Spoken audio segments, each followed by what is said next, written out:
Hello les amis, j'espère que vous me voyez bien, j'espère que vous m'entendez bien et surtout j'espère que vous allez bien. Aujourd'hui on va parler de la peur. La peur. Alors, ami ou ennemi? Il faut savoir que la peur fait partie de nos vies. En fait, depuis notre naissance, nous avons la peur de tomber et la peur des bruits soudains. Donc ça, c'est quelque chose qui est totalement normal. Je sais que j'aime pas ce mot, mais pourtant là, je suis bien obligé de l'utiliser. C'est ce qu'on appelle une peur rationnelle. C'est elle aussi qui nous fait, par exemple, freiner ou au contraire accélérer en voiture ou même à pied parce qu'on ressent quelque chose. On sent que, mince, il y a un danger. Il y a un danger, il faut qu'on s'écarte ou il faut qu'on change de trajectoire parce que sinon on va percuter le danger et là on risque de mourir. C'est la peur de mourir derrière. Et ça, c'est ce qu'on appelle aussi l'instinct de survie ou l'instinct de conservation. Donc ça reste quelque chose de totalement rationnel. C'est ancré en nous. Et puis, il y a toutes ces peurs irrationnelles. Par exemple, la peur du regard des autres. Mon Dieu, si je fais cette vidéo, qu'est-ce qu'on va penser de moi? Mon Dieu, si je dis ce que je pense, qu'est-ce qu'on va penser de moi? Je risque de ne plus être accepté.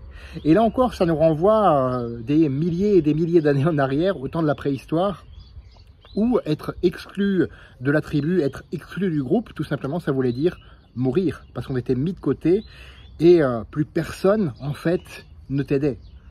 Donc, c'était vraiment la loi du plus fort dans sa plus pure expression. Donc, tu vas me dire, ok, ce sont des peurs irrationnelles, ça n'existe plus aujourd'hui, heureusement d'ailleurs. Donc, comment jouer avec la peur? Comment jouer? Car j'ai une mauvaise nouvelle pour toi, elle ne te quittera pas, cette fameuse peur. Alors, Catherine Rollins nous donne 4 pistes de réflexion dans son livre « Développer son estime personnelle ». C'est un livre que je te recommande. Et vraiment, il est intéressant. Moi, ça fait 2 ou 3 fois que je le lis. Et j'y trouve à chaque fois des perles qui étaient passées à côté à chaque fois que je le lis. Donc, la première des choses, c'est d'admettre la peur. Oui, j'ai peur de. Par exemple, j'ai peur de rester seul. Oui, j'ai peur de rester seul. Oui, je l'admets ici et maintenant. Deuxième des choses, c'est d'affronter la réalité. C'est vrai. C'est une probabilité que cela arrive. C'est une probabilité que dans toute ma vie, je reste seul. C'est vrai, ça peut arriver.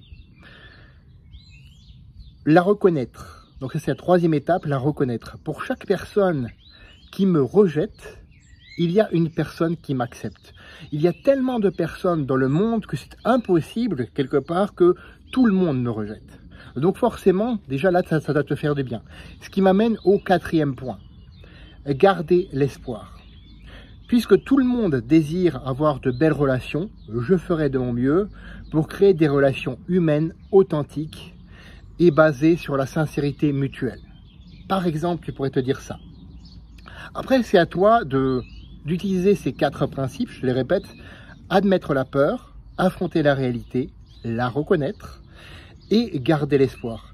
C'est à toi d'y mettre en fonction de tes peurs, ce que tu as envie d'affronter tout simplement. Parce que c'est clair que si tu restes comme ça, oh mon Dieu j'ai peur, si tu te planques, ça ne changera pas. Dis-moi en commentaire, quelle est la peur en ce moment, ta plus grande peur et ce que tu vas mettre en place pour l'affronter.